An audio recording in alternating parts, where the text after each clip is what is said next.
નમસ્કાર, જય શ્રી કૃષ્ણ, રાધે રાધે.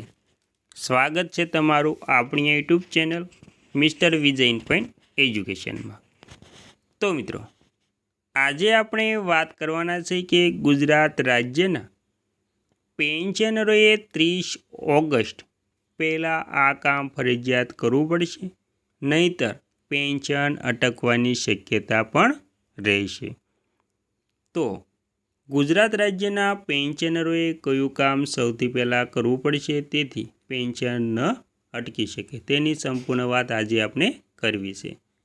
તે પહેલાં તમને નમ્ર વિનંતી છે કે તમે આપણી ચેનલમાં નવા હોય તો આપણી ચેનલને સબસ્ક્રાઈબ કરી લેજો, કેમ કે આવી કોઈ પણ નવી અપડેટ આવે તે નોટિફિકેશન સૌથી પહેલાં તમને મળી જાય. અને વિડીયો ગમે તો લાઈક કરવાનું ભૂલતા નહીં.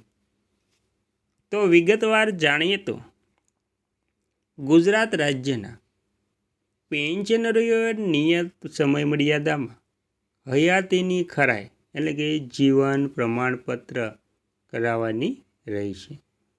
જો કે 30 ઓગસ્ટની કોઈ વિશેષ અનિવાર્ય કે સાર્વત્રિક હયાતી ખરાઈની તારીખ ગુજરાત સરકારના પેન્શન વિભાગ દ્વારા સત્તાવાર રીતે લાગુ નથી.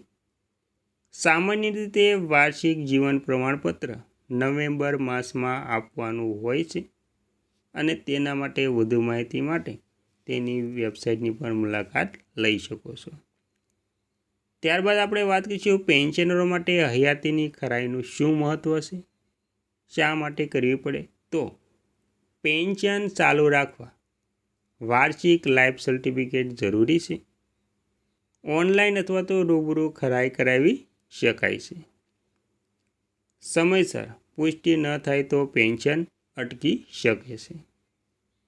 જીવન પ્રમાણપત્ર જમા કરાવવાની રીતો: નજીકની બેંક શાખામાં જઈને ફોર્મ ભરીને ઘરે બેઠા પોસ્ટમેન દ્વારા ઇન્ડિયન પોસ્ટ પેમેન્ટ બેંકની મદદથી ડિજિટલ માધ્યમથી સત્તાવાર જીવન પ્રમાણપત્ર પોર્ટલ પર જઈને આવી રીતે તમે જીવન પ્રમાણપત્ર સબમિટ કરી શકો છો.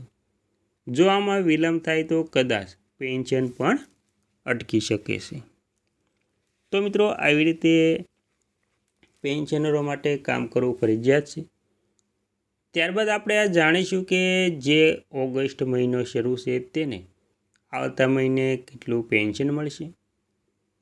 તો તમે જાણો છો કે ગુજરાત રાજ્યની સેવામાંથી સેવાનિવૃત્ત થયેલા તમામ પેન્શનરોએ તેમનું મૂળ પેન્શન જે મળે છે તેમાં મોંઘવારી ભથ્થું જે આપણે જાન્યુઆરીનું મળ્યું હતું તેવી જ રીતે હવે જુલાઈનું પણ મોંઘવારી ભથ્થું જાહેર કરી દેવામાં આવશે. એટલે કે મોંઘવારી ભથ્થામાં 2 થી 3% વધારો થશે તો તે પણ પેન્શનમાં ઉમેરાશે.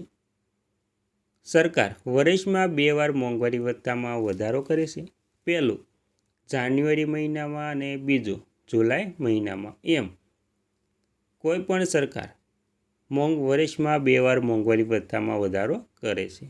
તો આવી રીતે ગુજરાત રાજ્યના પેન્શનરોને જે મૂળ પેન્શન મળે છે તેમાં 1000 રૂપિયા મેડિકલ એલાઉન્સ ઉમેરાય છે. ત્યારબાદ જે મોંઘવારી ભથ્થું હોય છે તે પણ ઉમેરાય છે. હાલ તો 60% મોંઘવારી ભથ્થું એટલે કે DADR મળી રહ્યું છે, પરંતુ જુલાઈ મહિનો શરૂ થઈ ગયો છે અને ઓક્ટોબર પણ એટલે કે ઓગસ્ટ પણ પૂરો થવા આવ્યો છે.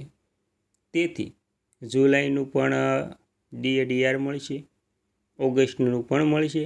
એમ જે હપ્તા બાકી છે તે એરિયસ પેટે તમને મળવા પાત્ર રહેશે. જેમ એરિયસ મોડું આવશે તેમ તમારા પેન્શનમાં પણ છેલ્લે વધારો જોવા મળી શકે છે. એટલે કે મૂળ pension plus medical allowance plus મોંઘવારી ભથ્થું એમ ત્રણેયનો ટોટલ જે છે તમારું પેન્શન થવા પાત્ર રહેશે.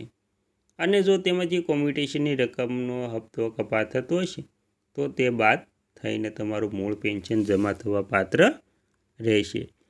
તો મિત્રો, આવી રીતે તમારે જે ઓગસ્ટનું પેન્શન છે તે તમને આવતા મહિને ત્રણેયનો સરવાળો થઈને તમને જે તે તારીખે મળવા પાત્ર થશે.